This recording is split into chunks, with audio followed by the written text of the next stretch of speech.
Hi, I want to talk to you just a little bit about some of the things that you can do to make sure that if you are compromised physically, you are still doing everything in your power to get stronger and stay healthier.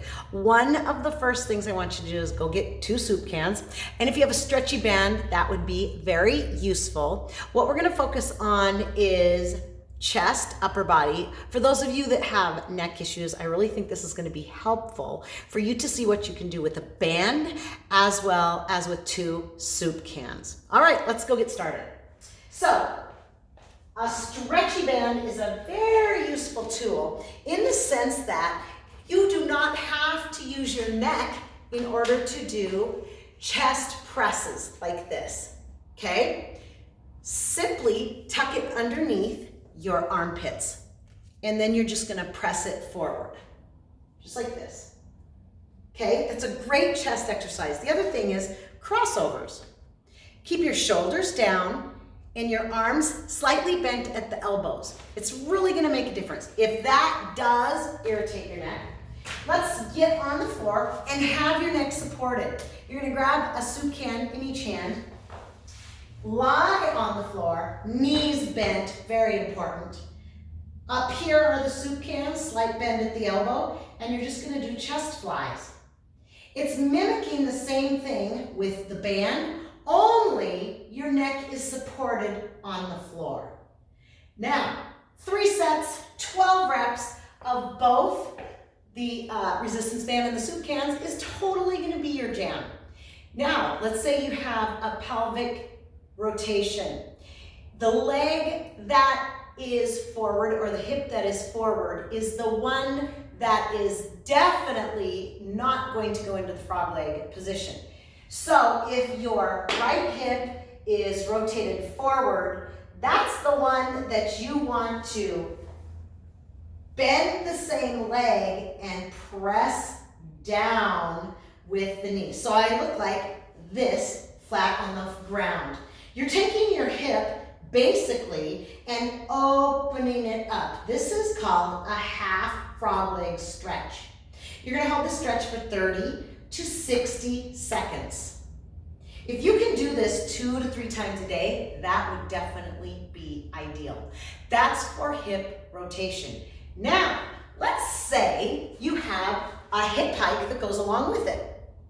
The hip that's hiked is not the one you're going to be working because clearly it's already like this. We want to take the lower leg and you're basically just going to stand like this and hike your hip, okay? What you're trying to do is activate the glute on that hip hike leg. Now, if you can't balance, you could do it on a countertop, or I'm gonna hold on to this nice little Viper here. So you don't wanna lean on it and put your weight on it, but you're just basically gonna fire up the glute on the bottom leg.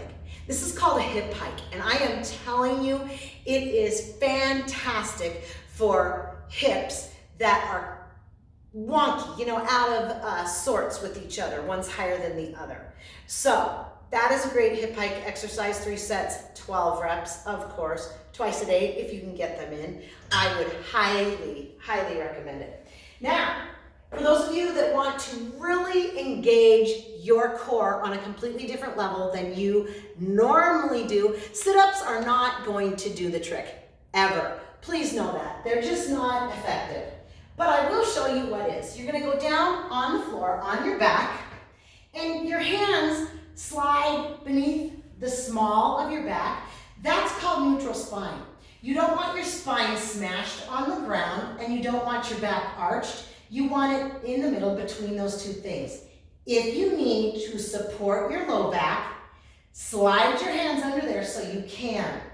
The first thing you're going to do is pull your belly button into your spine, but not hold your breath, right? Just pull the belly button in. Then you're gonna close your sphincters. And you're gonna squeeze your buttocks as hard as you can. This is called core bracing.